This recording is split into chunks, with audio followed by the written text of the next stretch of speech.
성령의 역사 마스터 클래스 85번 마르틴 루터. 여러분, 한 사람의 용기가 세상을 바꿀 수 있다고 믿으십니까?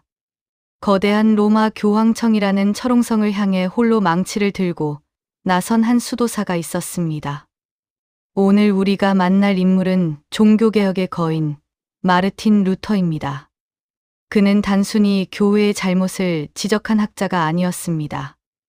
그는 성령의 강권적인 역사에 붙들려 오직 의인은 믿음으로 말미암아 살리라는 복음의 진수를 온 세상에 다시 선포한 하나님의 도구였습니다.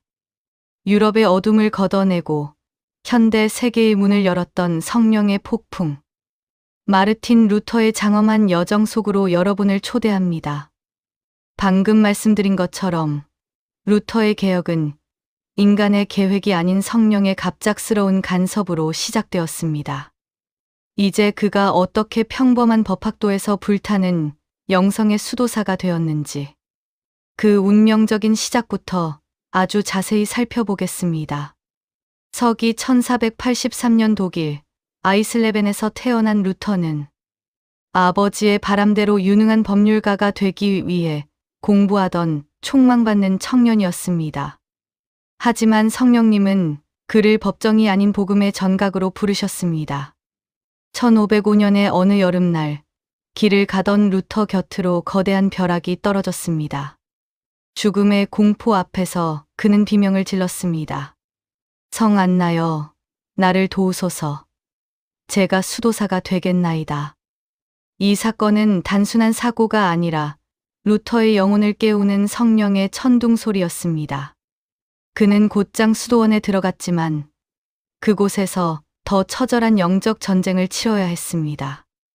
루터는 자신의 죄 문제로 밤잠을 설쳤습니다. 아무리 금식하고 고해성사를 해도 마음의 평안을 찾을 수 없었습니다. 그는 하루에도 몇 번씩 고해 신부를 찾아가 자신의 아주 사소한 죄까지 낱낱이 고백했습니다. 하지만 돌아서면 또 다른 죄책감이 그를 덮쳤습니다. 어떻게 해야 의로우신 하나님 앞에 설 수 있는가? 내 행위로는 도저히 구원받을 수 없구나. 라는 절망이 그를 괴롭혔습니다. 성령님은 그를 철저한 절망의 밑바닥까지 밀어넣으셨습니다. 인간의 노력으로는 결코 구원에 이를 수 없음을 뼈저리게 깨닫게 하신 것입니다. 그리고 마침내 비텐베르크 대학의 탑실에서 성경을 연구하던 루터에게 성령의 찬란한 조명이 임했습니다. 루터는 로마서 한 장 17절 말씀을 묵상하며 그 자리에 멈춰 섰습니다. 하나님의 의가 복음에 나타나서 믿음에서 믿음으로 이르게 한다는 그 구절이 처음에는 그를 공포에 떨게 했습니다. 의로우신 하나님이 죄인인 자신을 심판하실 것이라 생각했기 때문입니다. 그러나 성령님은 그 단어의 의미를 완전히 뒤집어 놓으셨습니다.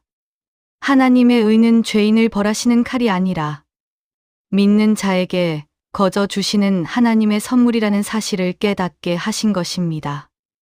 이 순간 루터는 고백했습니다. 성령께서 내 영혼의 빗장을 여시는 것 같았다. 비로소 천국의 문이 활짝 열리는 환희를 느꼈고 성경 전체가 완전히 새로운 빛으로 나에게 다가왔다. 그동안 그를 억눌렀던 모든 율법의 짐이 순식간에 사라졌습니다. 성령님은 그에게 구원이 인간의 땀과 눈물이 아닌 오직 그리스도의 십자가, 공로를 믿는 믿음으로만 가능하다는 복음의 정수를 가르치셨습니다. 이것이 바로 종교개혁을 일으킨 성령의 첫 번째 폭발이었습니다. 루터는 이제 더 이상 심판하시는 하나님이 아니라 사랑의 하나님을 만나게 된 것입니다. 지금까지 루터가 어떻게 내면의 영적 폭풍을 거쳐 복음의 진리를 발견했는지 살펴보았습니다. 한 사람의 영혼이 진리로 자유케 되었을 때 이제 그 자유는 한 개인을 넘어 전 유럽으로 번져가기 시작합니다. 1517년 10월 31일 루터는 비텐베르크 성당 문에 95개조 반박문을 게시했습니다. 당시 교황청은 베드로 성당을 짓기 위해 돈을 받고 죄를 사해준다는 면죄부를 팔고 있었습니다. 성령님은 루터의 가슴 속에 거룩한 분노를 일으키셨습니다. 루터는 펜을 들어 날카롭게 적어 내려갔습니다. 회개는 돈으로 사는 것이 아니라 삶 전체가 돌아서는 것이다. 교황에게 그토록 많은 돈이 있다면 왜 가난한 성도들의 돈을 빼앗아 성당을 짓는가? 루터의 망치 소리는 독일 전역을 깨우는 성령의 나팔 소리가 되었습니다. 원래 학문적인 토론을 위해 붙인 글이었지만 성령의 역사는 앞서 우리가 본 에라스무스가 닦아놓은 인쇄술이라는 도구를 타고 단 몇 주 만에 전 유럽으로 퍼져나갔습니다. 민중들은 환호했습니다.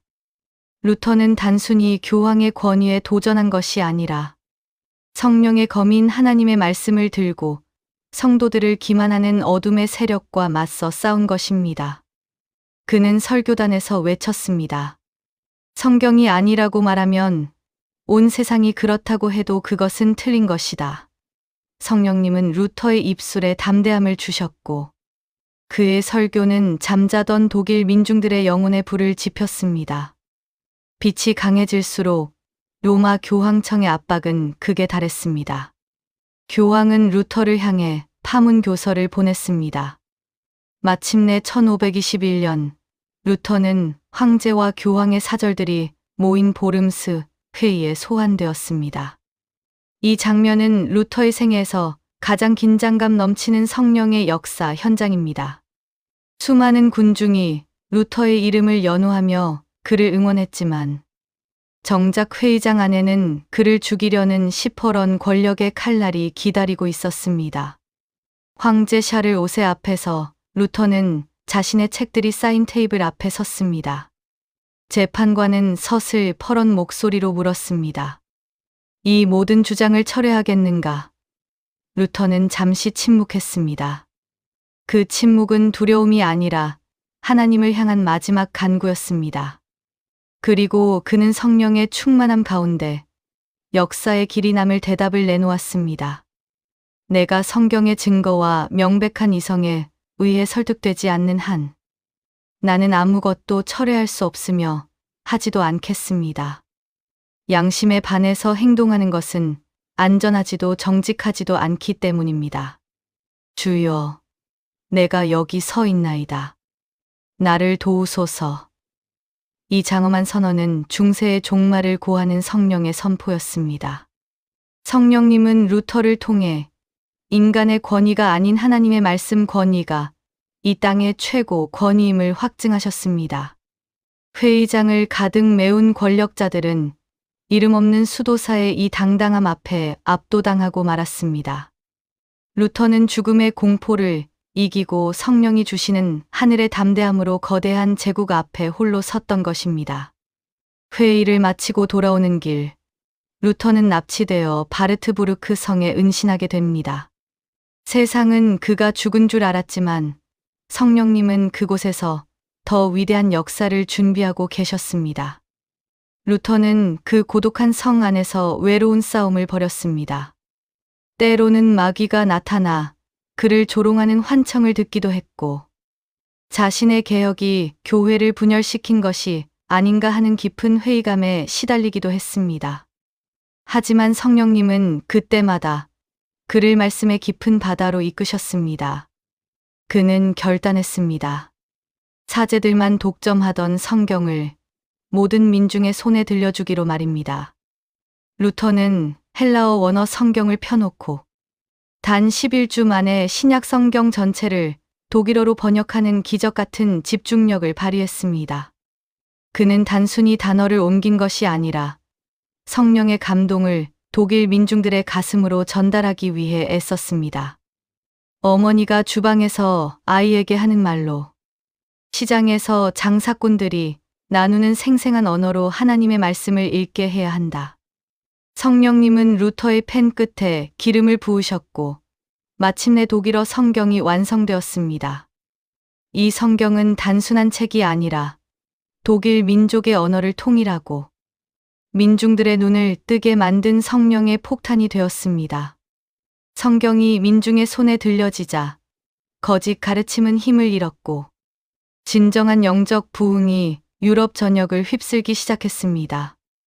마르틴 루터의 개혁은 예배의 모습도 완전히 바꿔놓았습니다.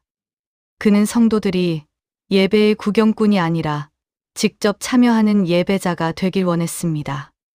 성령님은 음악적 재능이 뛰어났던 루터에게 수많은 찬송을 짓게 하셨습니다. 우리가 잘 아는 내 주는 강한 성이요라는 찬송은 고난과 핍박 속에서도 그를 붙드셨던 성령의 권능을 노래한 것입니다. 그는 찬송을 성령의 날개라고 불렀습니다. 루터는 또한 사제들만 마시던 성찬의 잔을 모든 성도에게 돌려주었습니다. 성령의 은혜는 차별이 없음을, 그리스도의 보혈은 모든 믿는 자의 것임을 실천적으로 보여준 것입니다. 그의 개혁은 교회의 담장을 넘어 가정과 사회, 교육 전반으로 흐르는 성령의 강물이 되었습니다. 루터의 생애 후반기는 결코 평탄하지 않았습니다. 그는 개혁의 부작용으로 일어난 농민 전쟁과 신학적 분쟁들 속에서 깊은 고뇌에 빠지기도 했습니다. 하지만 그때마다 성령님은 그를 말씀 위에 다시 세우셨습니다. 그는 말했습니다.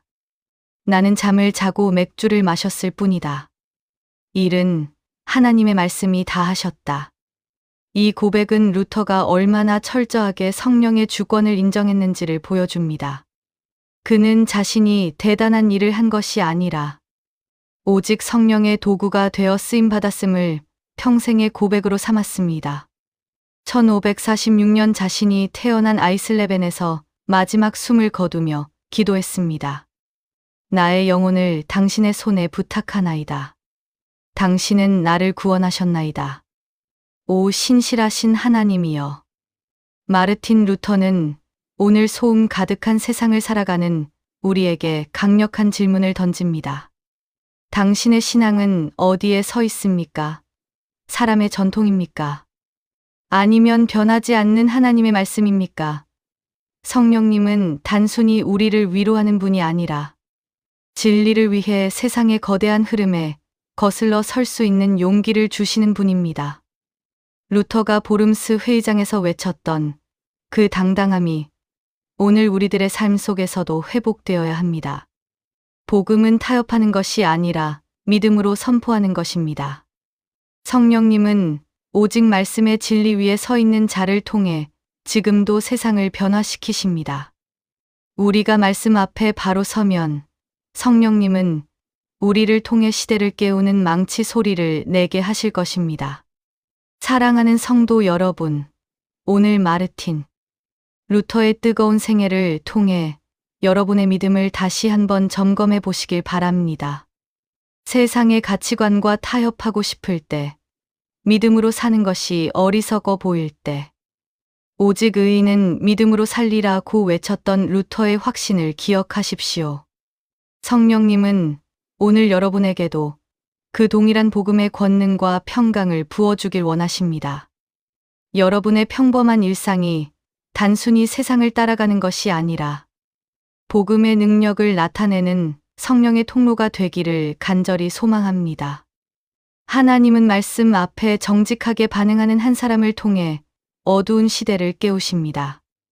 여러분이 바로 이 시대의 루터가 되기를 원하십니다.